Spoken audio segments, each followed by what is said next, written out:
Hi friends, இன்றைக்கி வீடியோவில் நம்ம என்ன பார்க்க போகிறோம்னு பார்த்திங்கன்னா பெப்பர் சிக்கன். வாங்க எப்படி செய்கிறது பார்க்கலாம். ஒரு பேன் வச்சுக்கிட்டு பேனில் ஒரு 3 டேபிள் ஸ்பூன் அளவுக்கு எண்ணெய் ஊற்ற போகிறோம். எண்ணெய் நல்லா சூடானதோ அதில் 1 ஸ்பூன் சோம்பு, 1 பட்டை, 2 ஏலக்காய், 3 கிராம்பு, 1 நட்சத்திர சோம்பு போட்டு நல்லா வதக்கிக்கலாம். இப்போ இது நல்லா பொன்னிறமானதும் இதில் கொஞ்சம் கருவேப்பிலை ஆட் பண்ணிக்கலாம். அண்ட் ஒரு பெரிய சைஸ் வெங்காயத்தை கட் பண்ணி வச்சுருக்கேன், அதையும் ஆட் பண்ணி நல்லா வதக்கிக்கலாம்.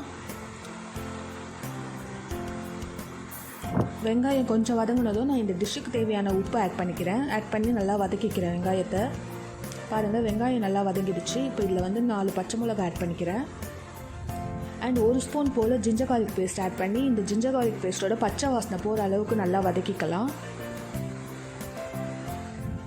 பாருங்கள், எல்லாம் நல்லா வதங்கிடுச்சு. இப்போ இதில் 1 ஸ்பூன் காஷ்மீர் மிளகாத்தூள், 1 ஸ்பூன் போல் தனியாத்தூள், ஒரு 1/4 ஸ்பூனுக்கு சீரகத்தூள், 1 ஸ்பூன் பெப்பர், இது எல்லாத்தையும் போட்டு நல்லா பிரட்டிடலாம். இப்போ மசாலா கரிஞ்சிடாமல் இருக்கிறதுக்காக நான் ஒரு 1/4 டம்ளர் அளவுக்கு தண்ணி ஆட் பண்ணிக்க போகிறேன். தண்ணி ஆட் பண்ணி அப்படியே ஒரு 10 நிமிஷத்துக்கு குக் பண்ணுங்கள். பாருங்கள், நல்லா வெந்துருச்சு. இப்போ இந்த ஸ்டேஜில் நான் வந்து கறியெல்லாம் ஆட் பண்ணிக்க போகிறேன். இப்போ இந்த கறி மேலே அந்த மசாலாலாம் படுற மாதிரி நல்லா பிரட்டி விட்டுருங்க.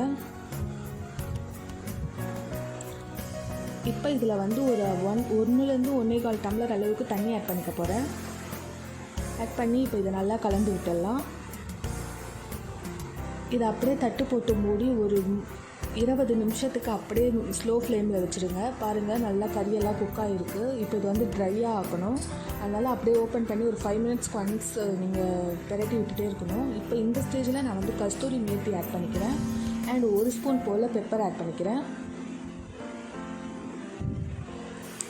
இப்போ இதை நல்லா கலரி இது ட்ரை ஆகிற வரைக்கும் அப்படியே வச்சுக்கோங்க.